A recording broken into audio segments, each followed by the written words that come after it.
Can we discuss decolonizing accounting systems? There is a curriculum that I've been working on for several years with the Pacific Theological College, now called Pacifica Communities University, which is in Fiji. And I'd like to share this with you. Hope. Hope becomes tangible when we recognize that it has always been right in front of us, reflected in the space between who we are and what we've been told has value. And if we dare to really look at ourselves in a mirror and we strip away our pretense and our illusion of who we think we are, we won't just see ourselves, we'll see an unspoken accounting, a ledger of our lives, of how we relate to family, community, spirit, and the land beneath our feet. This is value. It is a value unrecognized by the colonial constructs that define our modern world.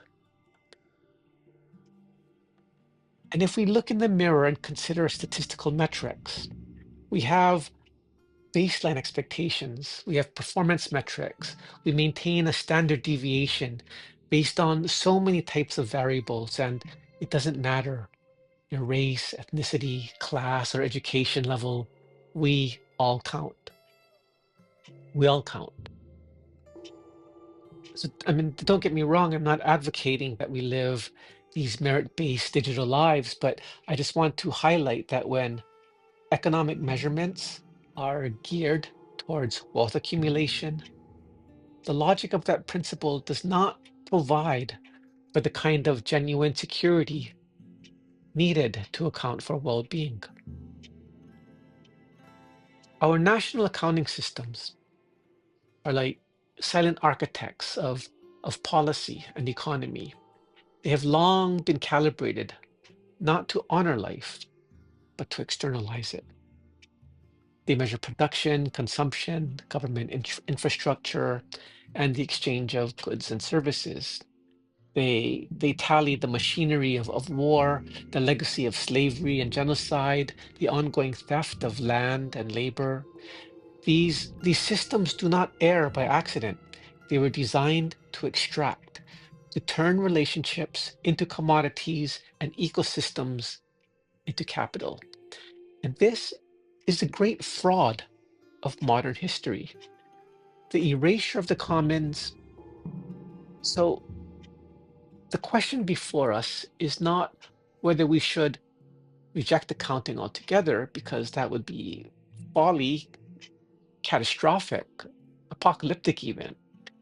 The question is whether we can adopt a new equation, an aggregate of value that decolonizes how we measure wealth, that modulates production and consumption through the lens of human dignity, ecological stewardship, and spiritual relations. Across faith traditions, we find echoes of this suppressed accounting.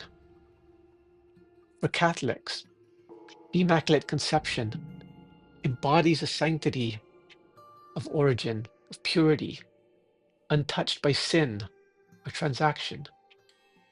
For Protestants, the resurrection is a triumph over death and material bondage. For Muslims, the core value is submission to divine unity and justice, not accumulation, but moral equilibrium. In Buddhism, compassion and liberation from attachment mark the true path, not wealth, but release. Taoism teaches us to flow with the Tao, where forced intervention, be it in nature or society, is a betrayal of harmony.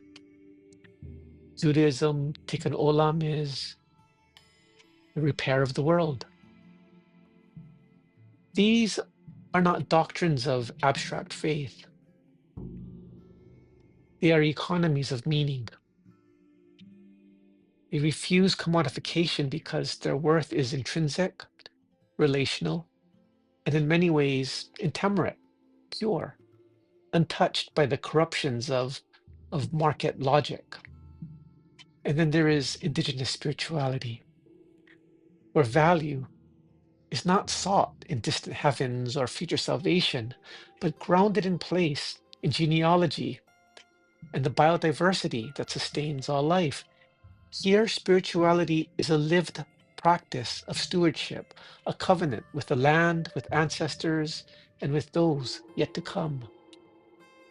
It is this collective understanding from cathedrals to mosques, from temples to sacred groves that reveals a truth hidden by colonial accounting systems.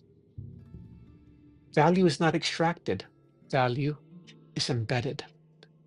So I ask if there is a way to recognize these values in a form as simple and tangible as holding a stone.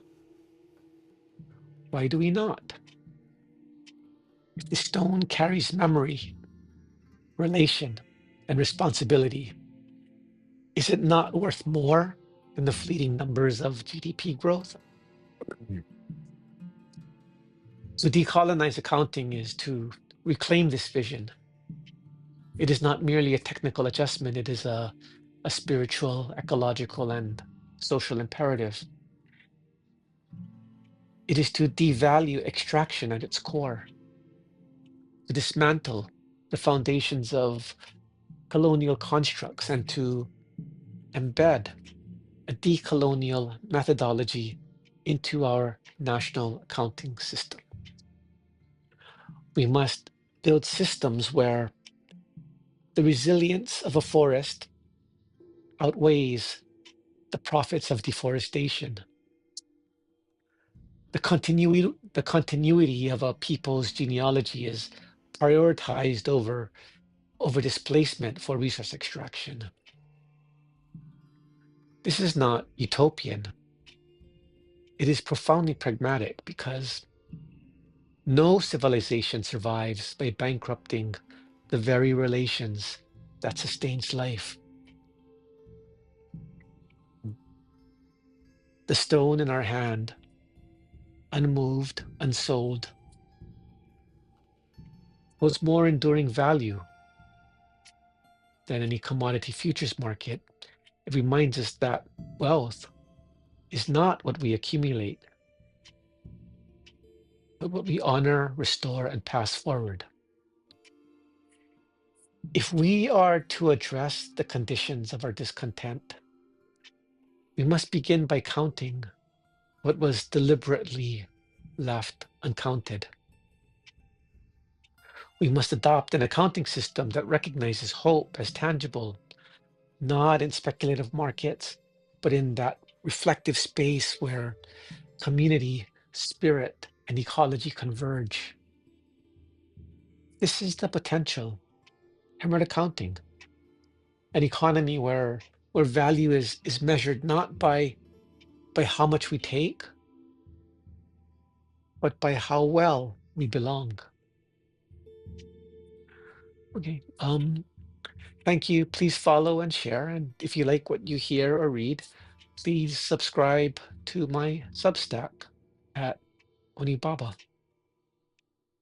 Thank you.